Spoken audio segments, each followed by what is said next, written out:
Or am I impatient? It doesn't affect it.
Let me see what we can do.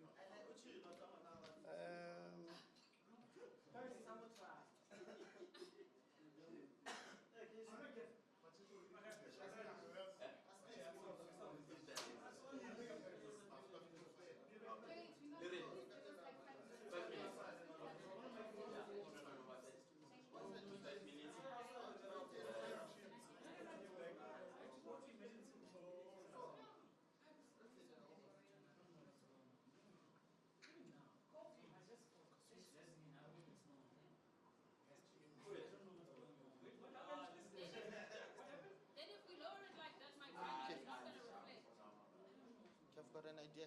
Kupa. If we had a kefa, Yeah. So that's what I want to do. Regina stand the guy. First press. Okay, thanks for it. Yeah, for you. No, but it. Okay. Yeah, this works, eh? Yeah.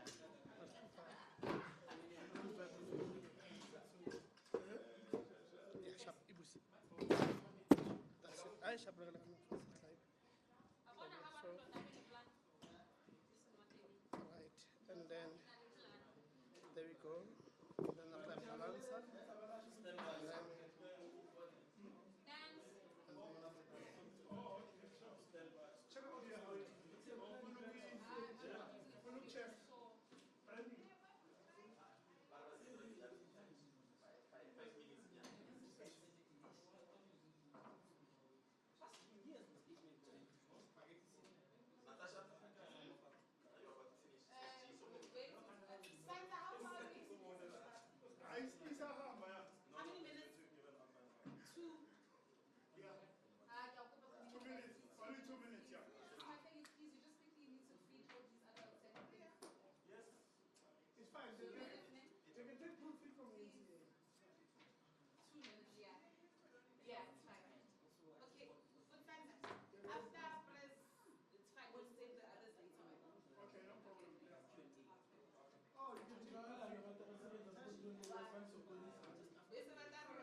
Ayo. Mabafe labantu. We wonder who are those people. Okay, we are ready to start.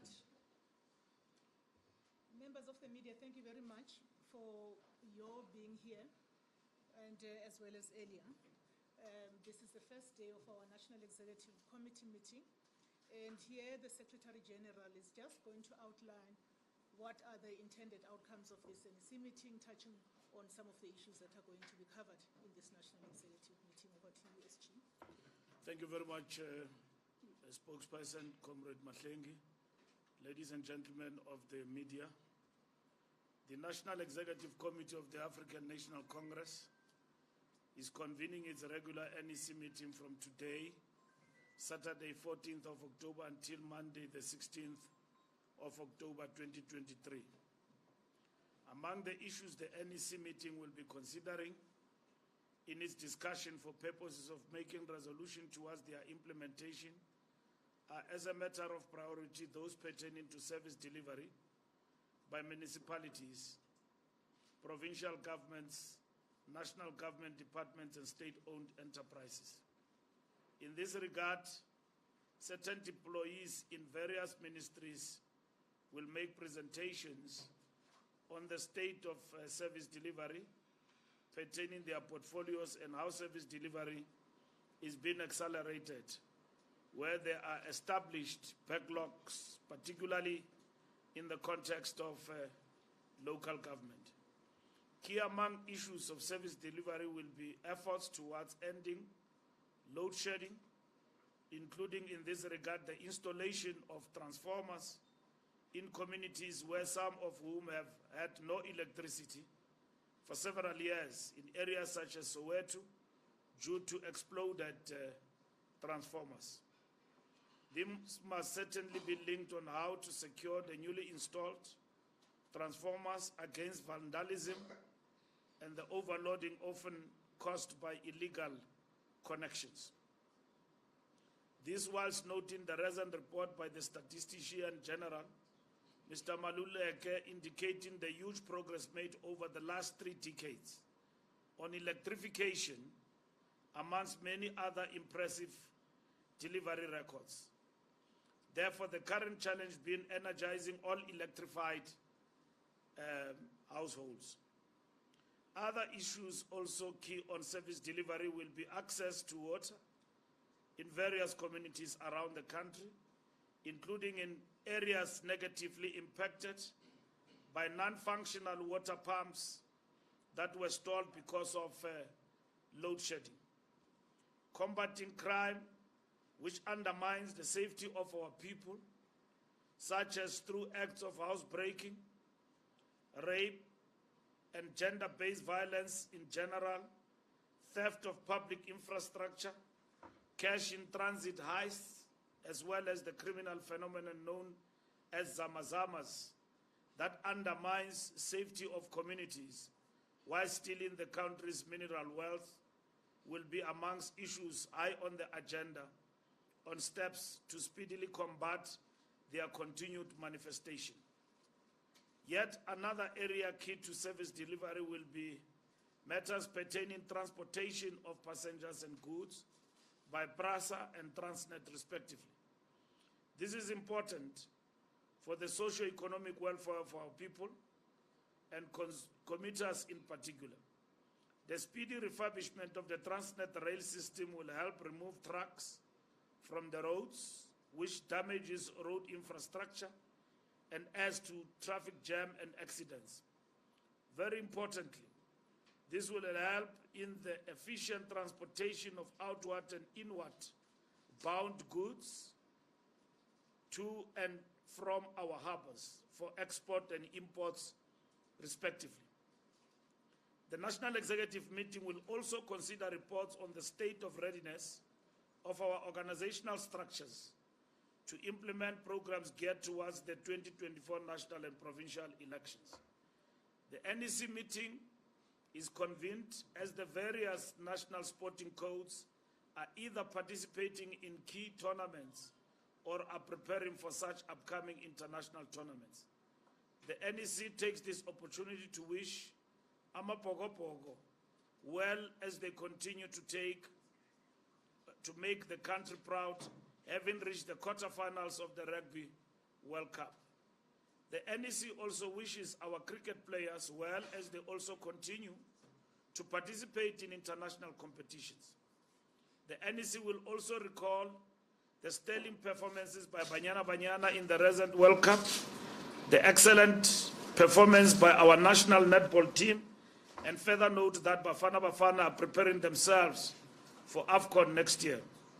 We wish all the sporting codes well in their endeavors. The NEC meeting will consider a report from the Sports, Arts, Culture and Recreation Ministry, headed by Comrade Zizi Kodwa, on developments around the World Anti-Doping Agency, WADA, which has been making headlines to the extent that this will affect the participation of our national team in terms of hosting the national flag. We have urged the Minister and government to work decisively by ensuring that this particular mishap or what is being reported does not happen. And in today's National Executive Committee, having received the report, Zizi, as the Minister, together with our Committee on Arts and Culture, will report on the interventions that have been made to deal with this particular issue, with a view of sustaining the integrity of our sporting codes amongst the nations of the world against any possibility of drug abuse. Whilst we have complete confidence in our systems, nonetheless, this must be seen to be upright by following on the relevant protocols to ensure transparency and integrity. The NEC meeting will also receive a report on the successful appointment of the ANC Ekurhuleni Regional Task Team as per previous resolution in this regard, following the court ruling directing that national office to appoint the RTT as the previous Regional Executive Committee was disbanded by the same court judgment. The names of the 25 comrades appointed into the Ekurhuleni task team have been inaugurated, and yesterday we had a successful meeting of all our branches in Ekurhuleni. This task team, which will act as a regional executive committee in the absence of such, with full powers, will be convened by Comrade Dr. Kagaza and will be coordinated by Comrade Jongizizwe Dlabati, who is the chief whip of the ANC in a Ekurhuleni Council, supported by experienced comrades in Ekurhuleni, and as well comrades who have taken part in the structures of the organization in that region. And we are delighted that our structures have welcomed the finalization of this matter.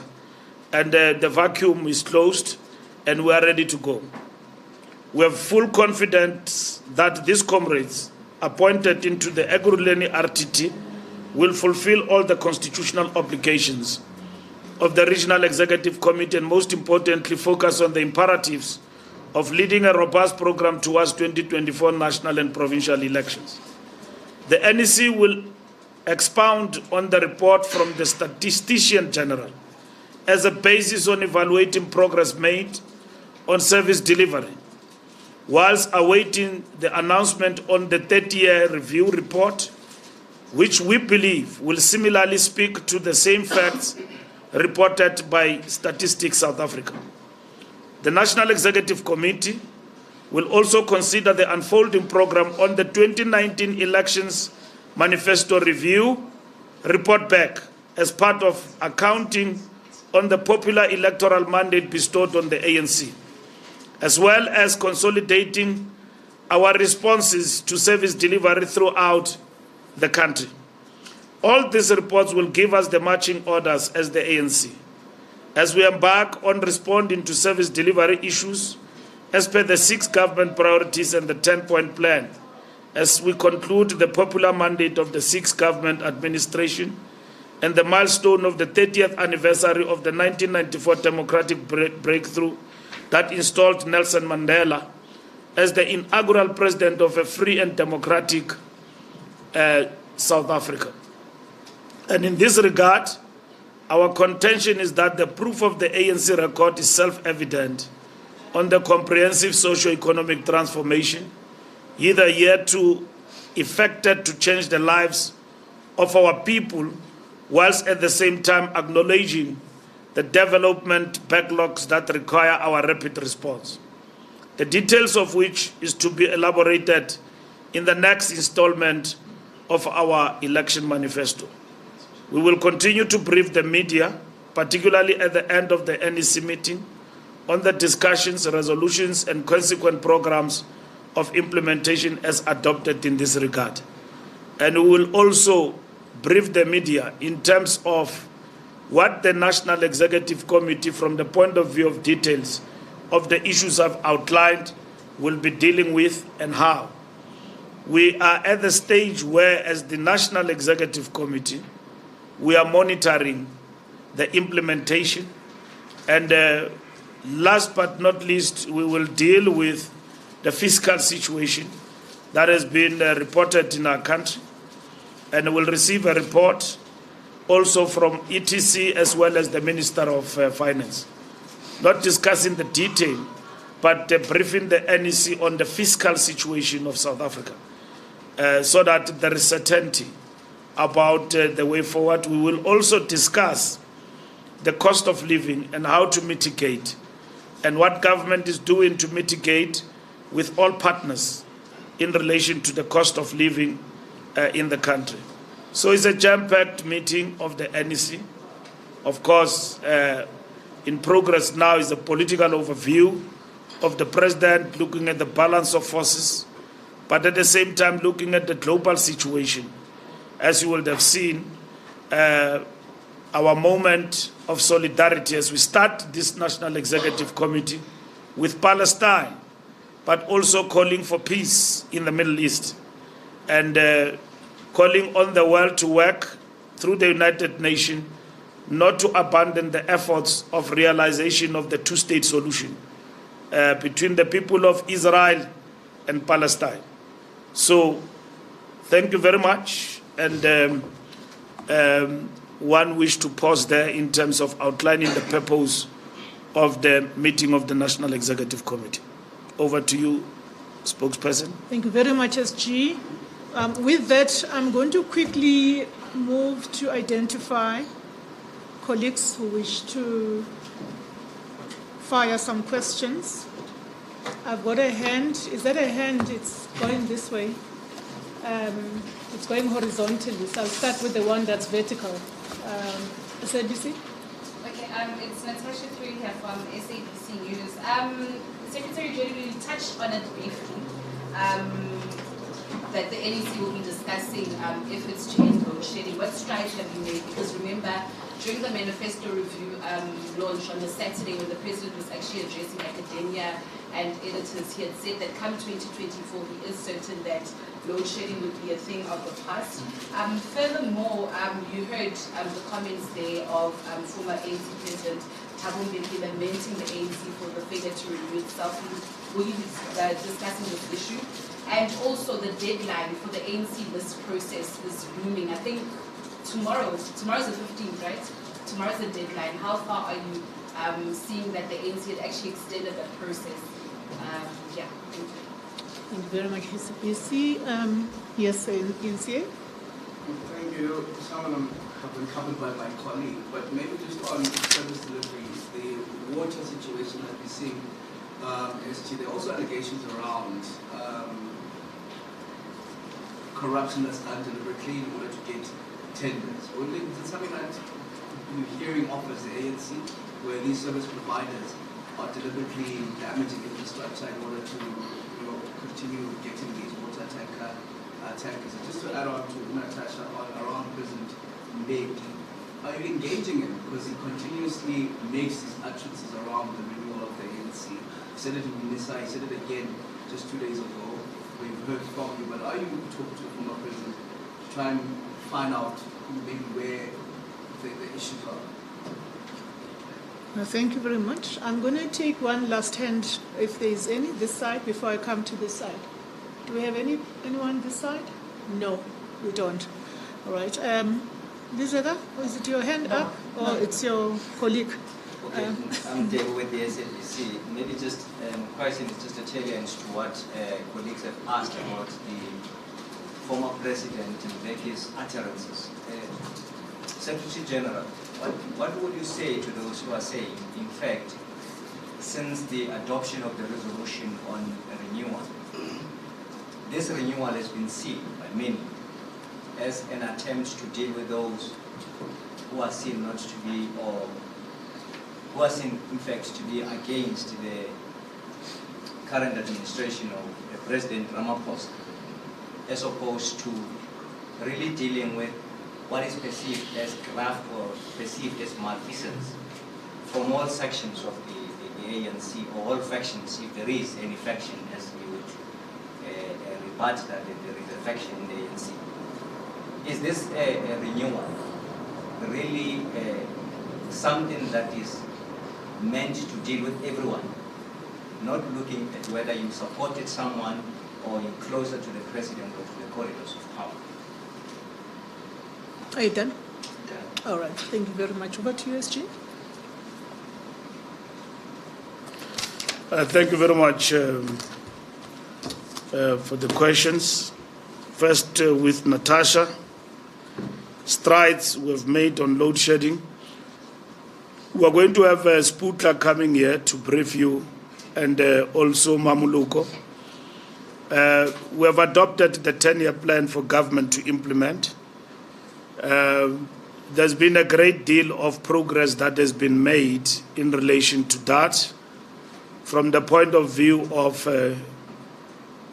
pushing back load shedding and ensuring that we get to a point where this country, there is zero load shedding in terms of electricity supply.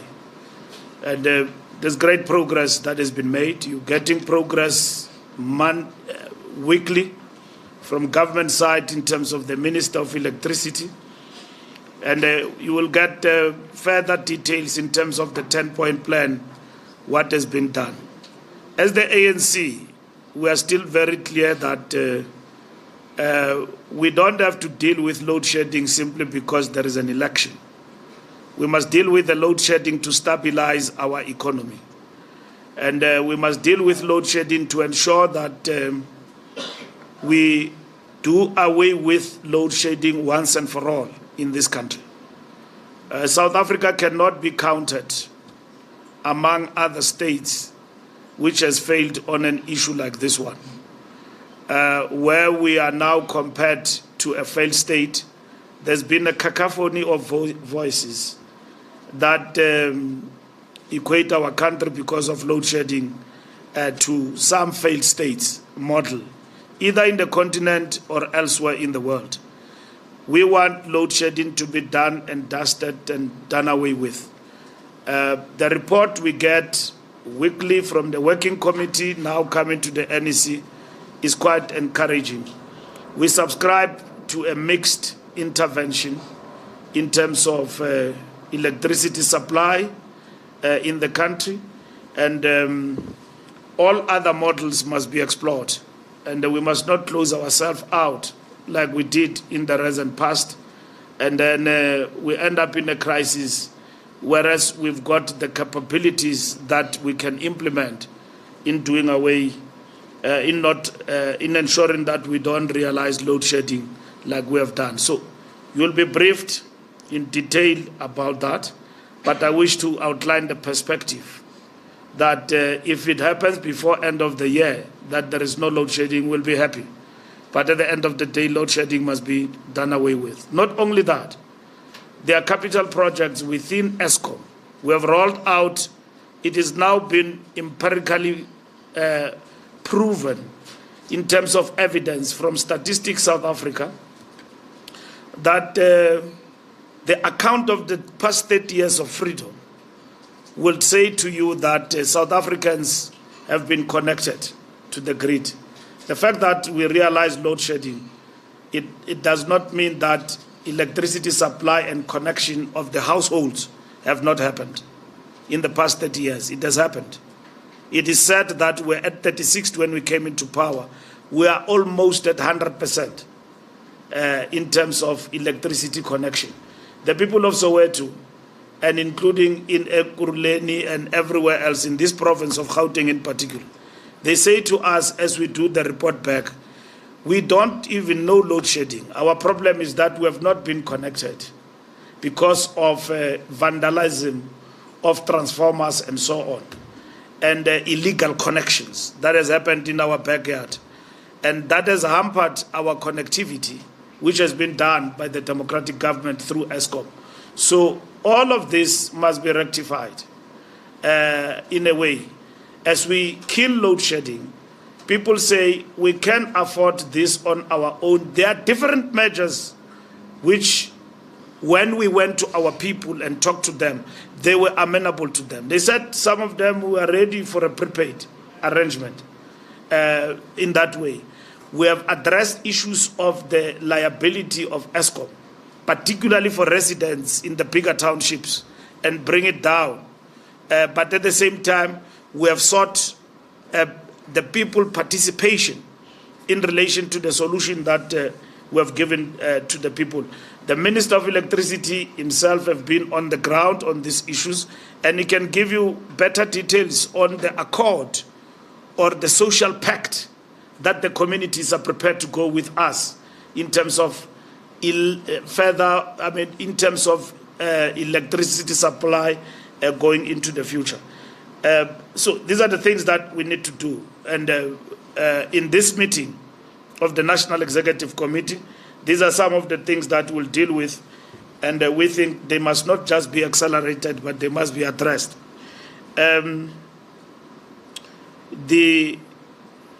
The comments of President Thabo Mbeki,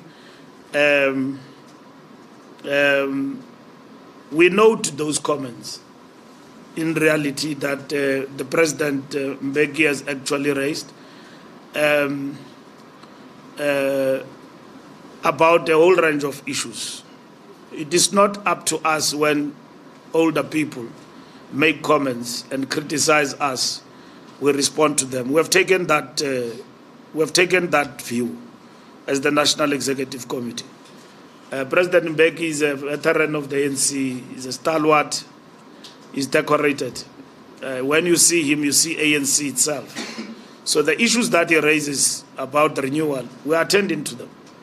We are almost 1 year from conference. I've met with him several times, and we have agreed on this. So we have adopted a committee of renewal. We are no longer at a conceptual level about renewal.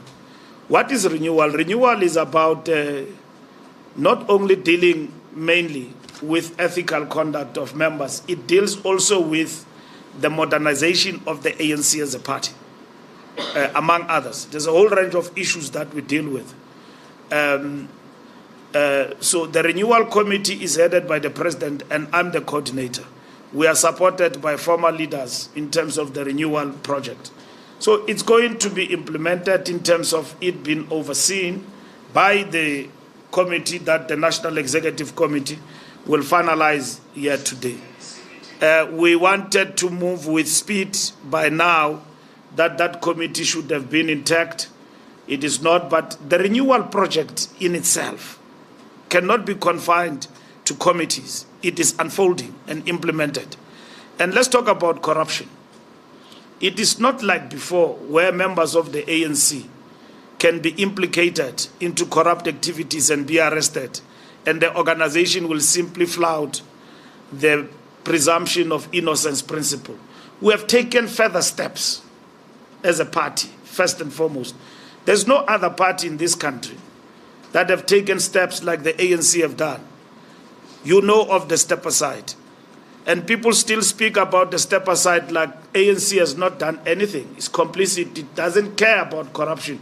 It's as a result of renewal that we tightened these measures. We have established the Integrity Commission in the party. And there's been issues about the Integrity Commission, about its functioning, its intervention and recommendations. As the new National Executive Committee, we have taken strides and we're rectifying those issues. Terms of reference, and then ensuring that we don't have the issues that the Integrity Commission had in the past. And that's why after this meeting, we have taken a decision last night. We are going to have a special NEC meeting to finalize the terms of reference, all the recommendations of the Integrity Commission. There are 91 cases that are reported that have gone through the Integrity Commission, and the Integrity Commission want to know what decisions have been taken. We will, in the special meeting, table what decisions have been taken. If there was no action, the NEC will have to pronounce what needs to be done on those decisions. I know your favorite is Phala Phala, because everybody is concerned about that. The President did go to the Integrity Commission about Phala Phala, and the Integrity Commission has pronounced on that particular matter.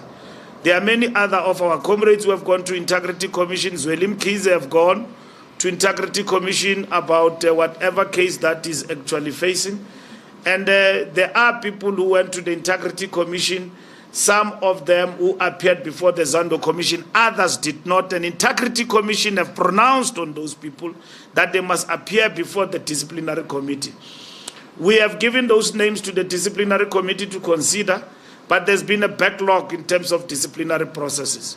I'm just giving you the operational specifics of what renewal has brought to us, which was not there in the past, about the ANC. And you can compare us to anyone. Today, as a member of the ANC, you will be subjected to integrity evaluation through the Integrity Commission. As a member of the ANC, if you are arrested, you either step aside voluntarily or you will be made to step aside. There's no question about that. And this is what we have done. At the level of government, we're strengthening institutions. At the level of government, we are now moving of bringing back what used to be called the scorpions to strengthen the arm of the state. And it has gone through past cabinet. Very soon, this will be intact in our country. And we have dealt with issues of corruption and recovering money that was embezzled and misused for PPEs. People have been arrested. Monies have been recovered in billions and millions in terms of that particular work. The Fusion Center was established quickly to deal with these matters. There are individuals you never knew who benefited from the PPEs during the period of COVID-19. As we speak, are facing charges in court. Monies have been recovered. There is no holiday for criminals, but we have recognized that criminals are also sophisticated. And then they are sophisticated, they've got the resources to defend themselves and everything else, which is a requirement in terms of the law of South Africa. But nonetheless, our determination, consolidating, strengthening the institutions of the state, which we have admitted that at some point these institutions were weakened. We have worked backward to ensure that these institutions are actually strengthened. So, President Mbeki and his views about the renewal could be justified given the pace and where you want the organization to be at. And in this particular instance, if you are an organization which has got elders like him, you don't argue with them. You embrace what they say as a constructive criticism, even if they have to raise it in public, in the midst of our enemies. It's still fine with us. That's what makes the ANC better. That's what makes the ANC to win the accolade of a people's movement. Umbuto wabantu. Because everybody has got a claim to this organization. Even people who are fierce critics of the ANC, they will tell you, I was here. I was made to move a bit because of the following things were not met. To win those people back, it's important that we must listen. If you are an organization that is allergic to criticism, you will not grow. You will not even be seen to be an organization on the mend. And what we promised in our manifesto, in 2019, we said we've got the good and the bad, and then we have veered away at some point, and then our people have accepted that. And this is what we need to understand going forward. So, President Mbeki and the comments and everything else, it is something that the party all the time, as we meet, like in the National Executive Committee, if such things are raised, we must attend to them. But our doors are not closed. We'll still engage. He's a member of the NEC, he has apologized from being here, and we'll still engage. And we know some of the views that he has expressed to some of us. But at the end of the day, the movement has got to consolidate and defend freedom. Otherwise, whilst we criticize each other, this freedom will go, because our enemies and our opponents, I'm using the word enemies and opponents interchangeably because the two is not the same, have increased and have become emboldened with the belief that the ANC can actually drop in this election. And in that way, the elephant will fall. Because they call us an elephant. They say you must eat it piece by piece. But we are not a falling elephant. We were moving on. And we are very much determined to do the corrections as we move on. The deadline for nominations is this weekend. It's the 14th, 15th tomorrow. And then we are giving a detailed report. There's been a great improvement in terms of the nominations. But the report will tell us, and we'll give you a feedback on Tuesday, once the NEC has reflected on the NWC report on that matter, how far we have gone. ENCA, Mkunu will come here and tell you about water. And Social Transformation Committee will tell you. You will know that some of the water challenges we've got is as a result of maintenance in the municipalities. I live in Johannesburg, and I live in the suburbs. In Johannesburg, in the suburbs, that's where I live. And then even the suburbs have been affected by water shortage. Normally, when there is a problem of water, it goes one way, to the suburbs, which are townships. But in this instance, the problem of water shortage has been global. You wake up, there is no water in Johannesburg. And, you know, these are the defects in the system of multipartyism and coalitions. Because you see that Johannesburg has been mismanaged. There's never been stability here since we have a period of coalitions. It's democracy. But you know why? It's because when a new coalition partner come in, they want their new municipal manager. They chuck away everybody in the system. They get their own people for a quick thing. And then after 5 days, there is change in the room. The partners do not disagree. And then they change, and then there is no stability. That's why, as the ANC, we went to the coalition conference convened by the Deputy President and said, let us legislate that the party that is in majority must be allowed to form government and work with others, irrespective of whether you agree or not agree. I must not work with people. Anyway, these coalitions we've got, we are with people there who ideologically we don't share the same perspective.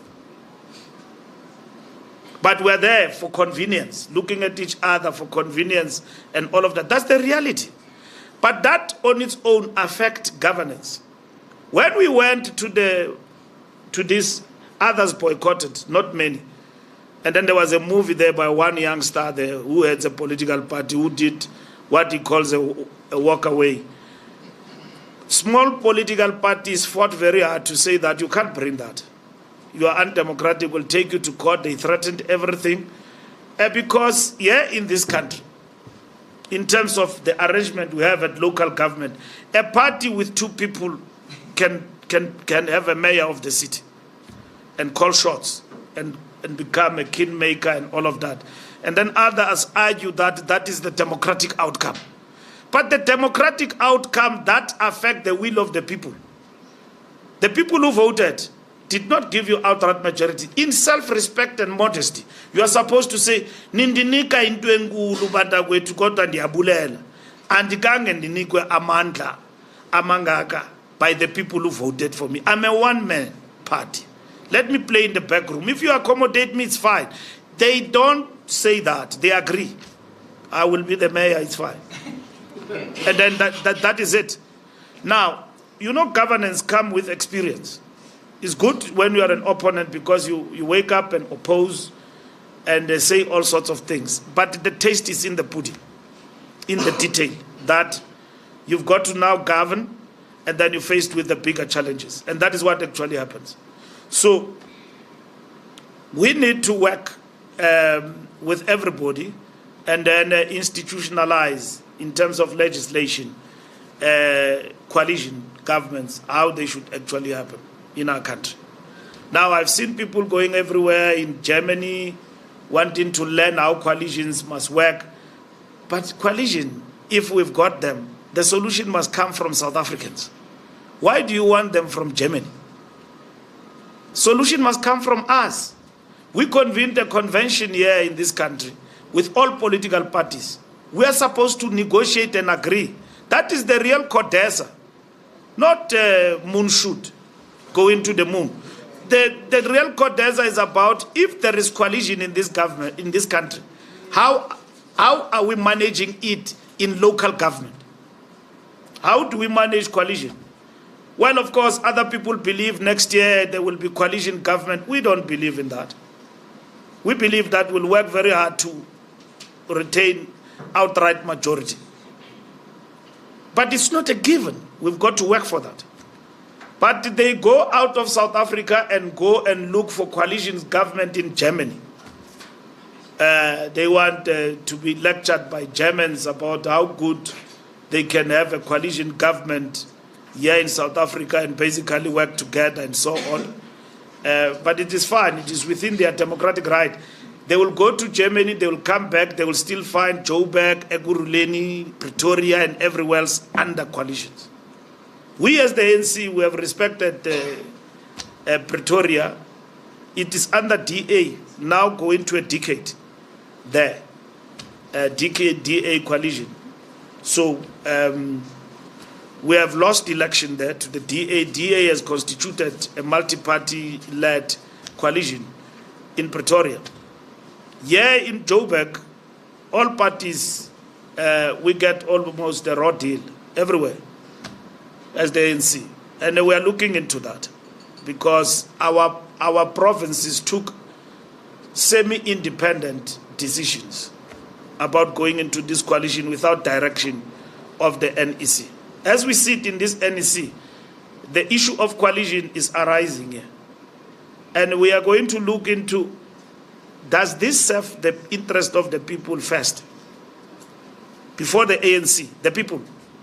Are we able to deliver through these coalitions? And what is it that is practical that can make us deliver? As the ANC in this country, we have worked with the IFP in KwaZulu-Natal in a coalition, in a government of provincial unity, whatever you can call it. Was there stability? No. We had 4 MECs and they delivered. They do the splendid work. We worked very well with the IFP in KwaZulu-Natal. And so the fact of the matter is that what in KZN made the ANC to work with the IFP was not by choice. It was respecting the will of the people in the past elections. So in these instances, the coalitions have not delivered for our people and so on. So Senzo Mchunu will have to explain the issue of water and then how local government in certain areas has actually worked in building the infrastructure and the challenges that they've got. There is no local government that can work on its own. It must work with national government. The same as the problem we're resolving in Tshwane of Hammanskraal. We are working there with serious between national government into intergovernmental relations, working together to sort out that issue of Rooival. That was a problem. And we've also through the President, you have also introduced SIU to intervene to address issues of corruption decisively in that area. ENCA, I've answered the issue of Thabo Mbeki, former President. Ntebu, adoption of renewal of on ANC and renewal. I've explained renewal. Renewal means that we've got to act decisively against everybody who's affected by, allegations of corruption, and every leader of the ANC will be subjected to ethical evaluation through the Integrity Commission. And we'll give you feedback as and when these things come and act. I've said there were 91 cases that the Integrity Commission says were presented to the NEC. We have compiled the report now, looked at all those cases, and then we'll report after the special NEC meeting, which will be convened specifically to focus on integrity issues and finalize them. But over and above that, there are already cases the Integrity Commission is dealing with as we speak. Those matters will come before the NEC, will process them, and then decisions as and when they are taken, we will brief not only our members but the public as such. So I am saying to you, the program of renewal is rolling. The committee that is established is to give meaning to what we have agreed as parameters and follow up on a program of action for renewal that needs to be implemented. So that's what we are doing going forward. Thank you very much, SG. I was about to wrap up for SG to go back to the NEC. I do see hands. I'm going to ask yourselves, colleagues, to really keep it succinct in the interest of time. Lizera over there and CD at the back. Just a couple of matters, Mbalula. One is on National Treasury. And Nomokolo Kubai said to me, I think it was 2 weeks back, that National Treasury was attempting to usurp the President's powers with its proposals around cutting back cost management.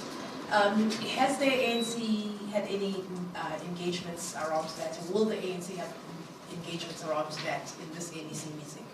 In terms of the proposal by Pravin Gordhan for SOEs to have one holding company, given that it has implications to the resolution that you made in 2022, has there been discussions, at least at the level of the NWC, and what were those discussions? Can you tell us what exactly was the recommendation, if there was one, to the NEC in terms of that? Mr. Gordhan again has been called by former board members as someone who meddles, someone who interferes in processes at ESCOM. Is there going to be discussions around that? Is the ANC concerned at all with these allegations or these claims by board members? And with the DC, you once said that those who are implicated in state capture and who did not go to the Integrity Committee would be going to a DC. What, if any, if you have an update around that? Are they going? Are they still going? Has there been any updates around that? And if not, if none of them have gone to a DC, are you not at all concerned that, given that you're going to an election next year, that you are the snail's pace in which you are implementing renewal will affect you at the elections? Thank you. Thank you, Lizetta. Tidi? Thank you. Just two very quick ones. One also linked to Pravin Gordhan. One of the issues that happened around the former minister for the still minister around the minister. I apologize. One of the issues that happened around the minister towards the end of last year was this back and forth about when he briefs the ANC about what's happening, the subcommittee about what the state of ESCOM is. Often the ANC been taken by surprise, like the rest of the country when it comes to issue of load shedding, when we hit particular stages. Has that improved in terms of the communication? How's that being navigated and having a deployee of the ANC come speak to the ANC? I mean, you yourself have expressed some concern around the pace in terms of what needs to be done with those particular, with the SOEs. And then secondly, you speak about coalitions, and again, you say here the issue of whether or not they're serving the ANC or serving the people. I feel like that's a debate that's been happening for a long time, a question. A few months ago, in this very room, David Makura spoke about the concern that some of the coalition agreements are really just about contracts and not about the people. That's an assessment that the ANC has already made. Why is it that you're still asking this question, is it about the ANC or is it about the people? Surely, by now, you know the answer, and that flowing from that should be some action. I feel like the ANC is stuck asking this one question, while your regions, where these agreements are happening, are speaking out. They're open letters. Ekuruleni says there are problems. You've acknowledged it. Why does it feel like the ANC is still stuck asking a question that's long answered? Thank you. Thank you very much. We're going to end it off on that note. Back to you, SG. Thank you very much once more for the questions.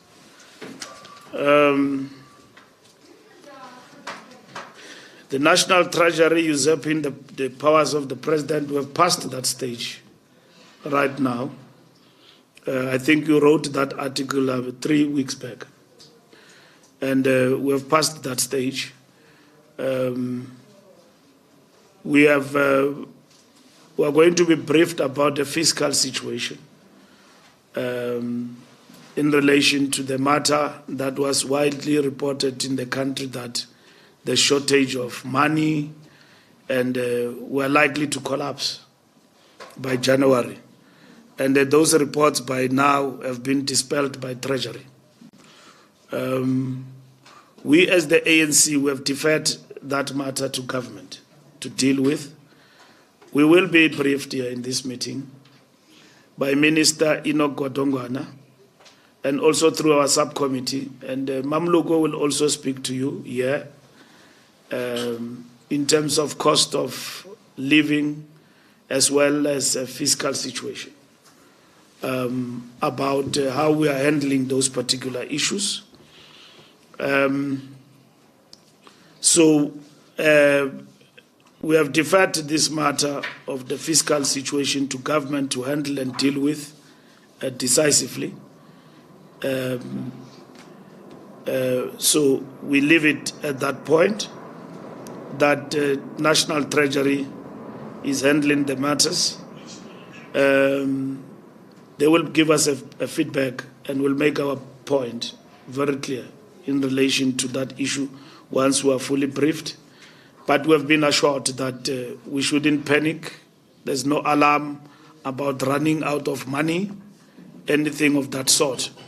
With regard to the challenges that we are faced, it has been said that we need to pause and reprioritize. We've got a mandate to the South Africans. We have said to them we will do the following things. So if we say there is no money to do certain things, we need to be transparent to say this is how government reprioritize. And we're moving towards a medium-term budget statement. That in itself will tell us a story of where are we in terms of the fiscal situation in the country. So we will be briefed in this meeting, and then we will also give our perspective in relation to how we think should be the way forward on this particular issue, ourselves and the broader tripartite alliance.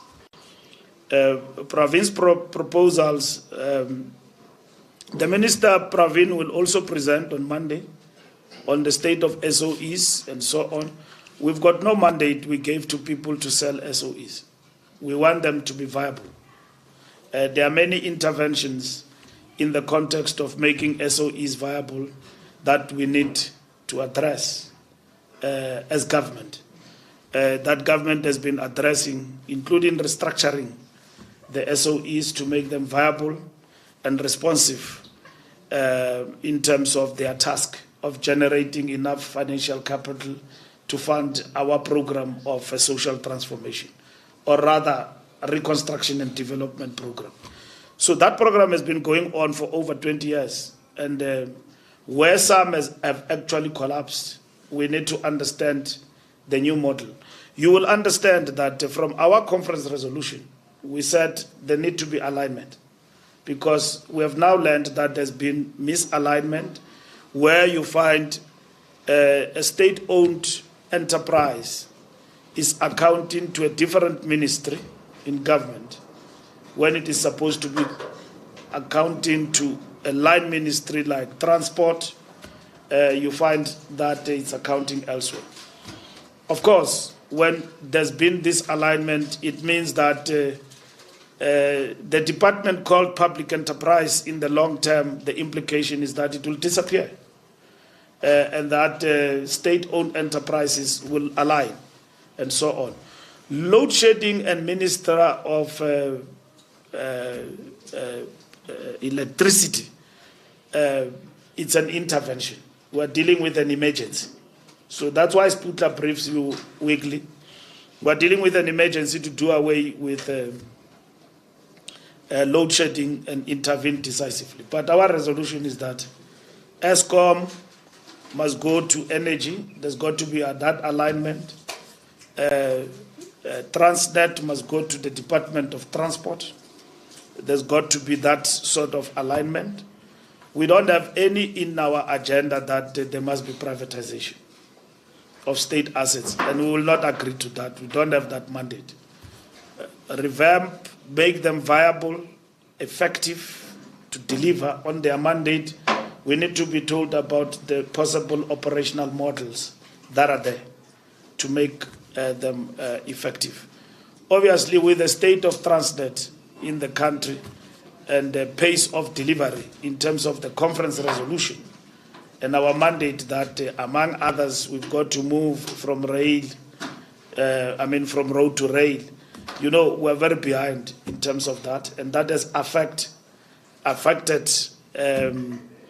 the program of ensuring that a number of companies in terms of production, line, and delivery and so on have been affected in terms of speedy delivery in that context. So it is going to be important that these issues must then be addressed. Middle sum of Praveen Gordon. Look, when I'm a minister, I'm meddling in the affairs of the public enterprise. What governs these boards is the law. And what is that law? Law of cooperative governance that govern the boards, the role of the board in relation to the minister as the shareholder, and then the board in relation to the management of the SOE. The State Capture Commission is very clear with regard to that, to an extent that Judge Zondo made far-reaching proposals in terms of the functioning of the SOEs. So professionals that are appointed to these boards must know their rights when they are still there. Now, when you complain when you have left, they think that you behave like a jilted lover. Whilst it was nice, you didn't see the wrong things. When you are jilted, all of a sudden you tell us that Tupac and all of that is a problem and so on. I'm just making a very far-fetched example, which is trending right now on Twitter about some Americans' affairs and so on. Now, I am saying that Professor Malika Puru is a respected South African. If he said those things whilst he was still there, it will empower us to know that our minister is mismanaging things. But it does not mean that those things can be ignored. You know, it does not mean that they can be ignored. I mean, Prof is a good person. I mean, he wouldn't just say things. But it's always advisable that when you are appointed in a position of responsibility, you say it then. And that there are rules in which you can even challenge the person who appointed you. You are not appointed as a stooge. You are appointed because of certain qualities. There are ministers who like to take chances about the powers that you've got. You think that you can manipulate, but others is with good intentions to accelerate and deepen transformation. Because people get into boards and then they simply collect checks, they forget the mandate that they are facing. And there's nothing in law that says a minister cannot interface with the board about addressing issues. And also in terms of, as a shareholder, what is your expectation? In terms of the boards, the shareholder has got the shareholder agreement with the board, and that states, in line with the mandate of the ruling party and the manifesto, these are the things that we want to achieve. ESCOM has achieved zilch of the things we promised we'll do to the people of South Africa. Has not. It has actually plunged us into a crisis of self-defense every day. Load shedding, mismanagement, running down the entity. We have even brought somebody there who's not a member of the ANC. You are accused of deployment. We brought the Reiter. I don't think a member of the ANC can attack the ANC the way the Reiter did about our ideological disposition, that we still believe in the Soviet Union and then their ghost then Luthuli House, and we call ourselves comrades and all of that. This is the person we gave an SOE. Under him, the project of load shedding was accelerated more than ever. That's why it has actually made Brian and Koko Matela to look good and smell good. And South Africans say, but these things did not happen under them. And then South Africans began to question, what is it that they did that were unable to do? This is the things we got from ESCOM, and who get blamed for that is the ANC. So sometimes there is a dynamic interface between the boards and the ministers. And in shaping up the SOEs, we need to deal with these particular matters, because I don't know what Minister Pravin will say and respond. How will he respond to Professor? Because it's not one-sided. If he's accused, we just came from state capture, what did he do that made the professor to just explode? Just like that. The biggest complaint was also ostracizing of black capable people. Remember at ESCOM, it's not even before we appointed somebody there who left before Christmas. A very good black CEO there. We appointed, I forgot his name, before we appointed the Reiter. There's somebody who was appointed there. And then he left, just disappeared. And then came the Reiter, and then that's it. To date, we have not as yet appointed. So these are issues that must be attended to. We'll get the report in terms of the meeting and how we are dealing with SOEs and so on, because we've got to provide the answers in terms of these issues. The state capture DC matters have been dealt with. They've been deferred to once the DC, I mean, we've got a lot of people who appeared before state capture and who have not gone to the Integrity Commission. So once that is done, we will then announce accordingly. Communication, CD, on ESCOM and load shedding. I think I've covered part of your questions in my response to Lizeka. But we are not impressed, because we thought that this board of Makwana has brought stability. There was at least some semblance of good governance going on there. And the focus was beginning to build around the challenge. And then, boom, we've got this particular challenge. But nonetheless, that matter is dealt with. And the ANC did get a brief on these particular matters, and some of these issues are being implemented. So there's nothing that we can say it's a crisis at the present moment. The minister will be here. He will brief the NEC on the SOEs and the strategic intervention that government is making. But none of those include the issue of privatization, as it has been reported.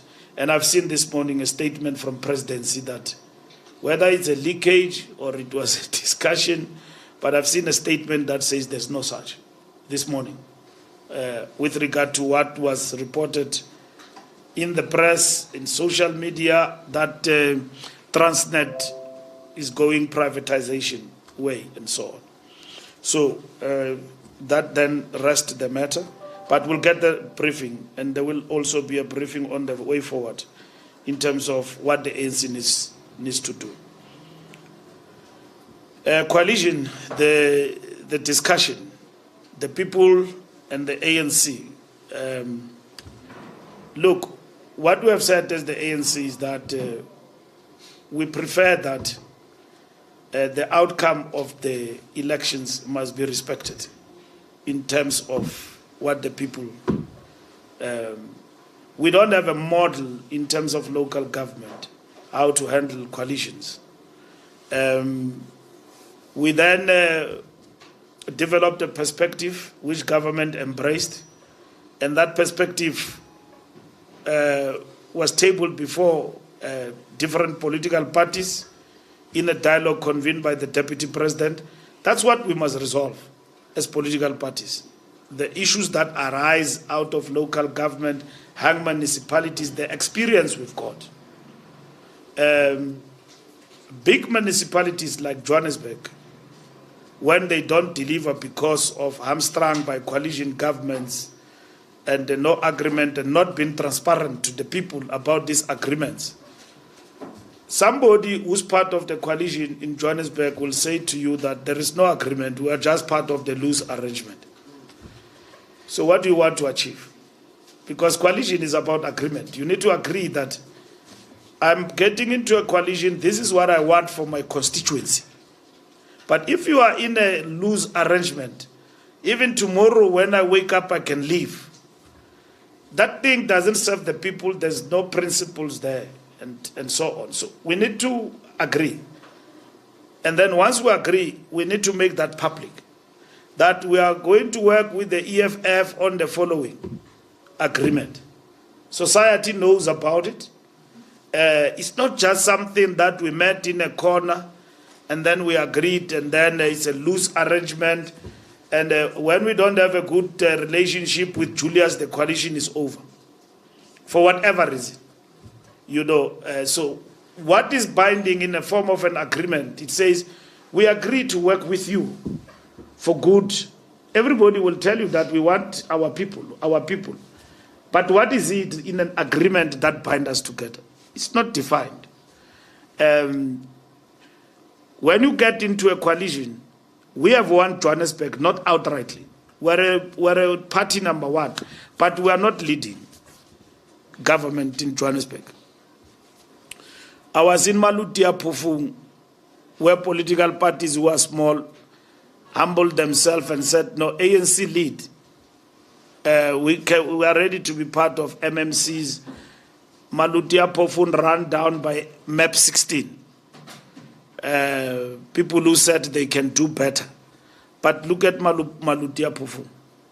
So these political parties come together and say that we accept the leadership of the ANC because you are a majority, but you don't have outright majority.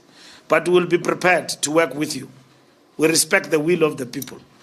That's the sort of model that we're talking about. Leave alone the fact that the ANC then goes and fills somebody who can read and write in Malutia Pufung. Now, that can't be the problem of the coalition partners. It's the problem of the ANC that the ANC must actually rectify. Because to run a municipality, you at least need somebody who's got an understanding of numbers and all of that, who can... It shouldn't be a joke. You know my sister at home, my sister, is a member of the ANC, very active. I can imagine one day she become a councillor, and then being a councillor, the ANC nominated to become a Speaker of Parliament, and then or a mayor, my sister. And then how are you going to run the municipality? You can't, because you don't have the capabilities to basically run the municipality. So a responsible organization will look into those things and make a determination about who then must lead in those municipalities, rather than it becoming a joke of social media. Look at the ANC mayor and all of that. We know our capabilities, each one according to their capabilities, and give the best, at least close, who understand, who can lead. And then it become a joke, and then it ends there, becoming a joke. It cannot be like that. So that we are able to move the municipalities forward. That's what is important in this particular instance. So the ANC want, one, transparency in terms of agreements. The ANC want to institutionalize through legislation coalitions. Unfortunately, Tsidi, we can't take that decision on our own. We've got to agree in Parliament. So the parties that agree must vote in Parliament for this to happen. So we can't wait. If we agree with everybody that this is the way to go, we must go. But the people want moonshot for next year. There's nothing wrong, but they've left us here with the hung municipalities, and we have brought solutions on the table. We have also, in terms of hung municipalities, spoken about the concept of grand coalitions. And then you asked, what is grand coalition? Grand coalition means you have not won a municipality, but you can work with people on the basis of the numbers that you are a majority. And then others can come to the party and you run at the municipality. There will not be any destabilization there. And then you need to agree, like we say in our perspective, that we must allow civil service management of municipalities to be not to be affected by the outcome of the democratic elections. That when you have won an election in Johannesburg, it doesn't always lead to the change of management. Like, we will leave government if we lose. It doesn't mean that you will dismiss the DG and all the people who are employed as civil servants there. It doesn't work like that. In municipalities, it is very easy to change people. Because in municipalities like Johannesburg, when you move this coalition and the next one is coming, it means the new management will come with the new coalition partners. That's what happens. So all of those things affect service delivery. They affect service delivery. So in our perspective, we are saying all of those must be kept. We must stop that sort of, disintegration of our municipalities by way of introducing legislation that will make us not to have the crisis that we see all over the place. Thank you very much. Just